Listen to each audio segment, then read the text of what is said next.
LEGO just revealed some summer 2026 Star Wars sets, including a new upscaled Darth Vader minifigure, which is something I've been asking for a while, which is more licensed characters as these giant upscale minifigures that I've been loving as LEGO Store exclusives. No word if this one's going to be a LEGO Store exclusive, so maybe it'll just be something you could buy at Target or whatever. And this will be $100 for 1,028 pieces, which makes it the most expensive of this new line of upscaled figures. I mean, the price increase makes sense. There's a lightsaber, there's a very detailed helmet compared to those other LEGO Store ones.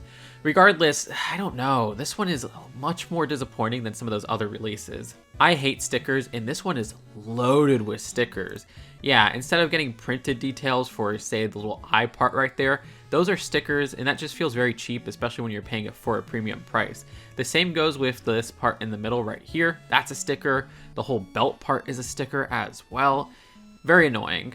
Keep in mind those other recent ones for the store exclusives all had printed pieces and not stickers. This has a weird identity crisis where it's like a mix. The design of this has a torso that's simpler like earlier versions than before we had arm printing on Darth Vader, but this one does replicate the new arm printing. The helmet is a weird sizing of the newer one with the visor and the helmet together and the original version. You can see the detailing at the front looks closer to the original version in my opinion. I don't like this, honestly. It is pretty much a disappointment. I don't know, maybe if these were printed pieces, I'd be a little bit more like, okay, I might get this down the line, but I think this is an easy skip for me. And there's no inclusion of a Darth Vader minifigure, which feels cheap. I mean, not all of them have included minifigures, like the racing one or the Santa one, but it would have been nice. You know, that original one is really the gold standard, and even then, the only other one to include a minifigure technically was this space one, which didn't even include a spaceman, so maybe I'm being a bit too hard in that regard. I do like how they built up the lightsaber, though, even down to like the replication of the hilt. That is great. Then there's a new Imperial Shuttle that releases on July 1st. Yeah, July 1st release, which isn't super common.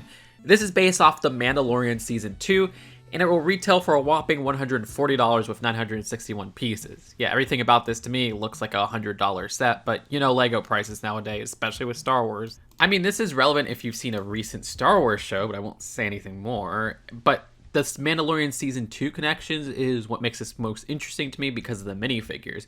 It's great that they've remade the Moff Gideon minifigure, which was previously only in the Imperial Light Shuttle for this Season 2 variant. And that means that we have the updated skin tone for him, which is more accurate for the mustache face print. The design of the torso is basically the same as that 2021 version, but yeah, that face print goes a long way, and that Season 2 version that was previously released is going for around $50 now, so that's definitely going to take that price down a bit. We also get for the first time Dr. Pershing, which I adore the new face print for him, which is something that you could just use outside a Star Wars setting with the glasses and everything.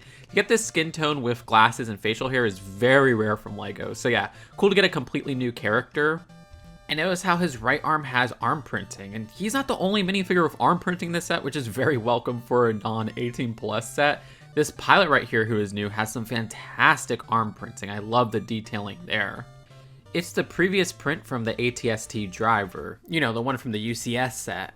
Great new face printing as well, and torso printing.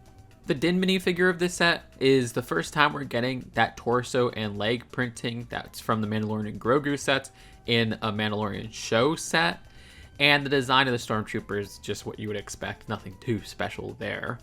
This is bigger than the last minifigure scale Imperial Shuttle, which was the 2021 version.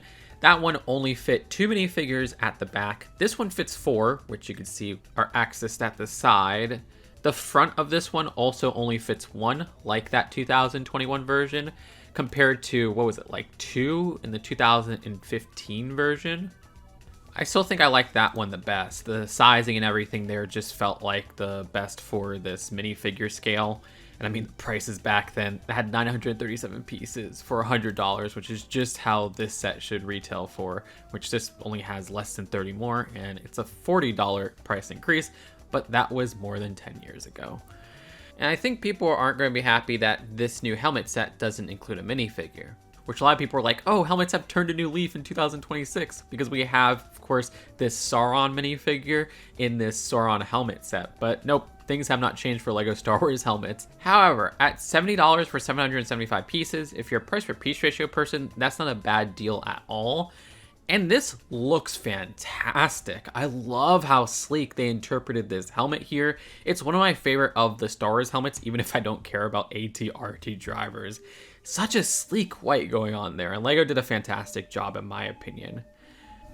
Now, a few days ago, we also had this LEGO Star Wars Hutt Palace Sentry Droid Showdown set revealed, which is based off the new Mandalorian and Grogu movie, which is $50 with 415 pieces. And to quickly recap that, I really liked that we were getting a minifigure for Embo after all these years, where it's such an update from the previous version from the 2010s. And also the Kibu, completely new mold there, is fantastic. So it's good in that minifigure department. But then it being a $50 set with 415 pieces and the whole design looking like a $30 to $35 set really stung. It is kind of funny though that this is like an evolution of a Boba Fett mech, which was a completely original creation by LEGO, now seemingly canonical to the Mandalorian and Grogu movie. But that's it for these Star Wars reveals. Let me know out of all these Star Wars summer sets which is your favorite, and you can click that playlist to see all the summer sets that have recently been revealed by LEGO. Subscribe here for more LEGO news because seriously we got so many reveals to come, and I'll see you later. Peace out. Bye.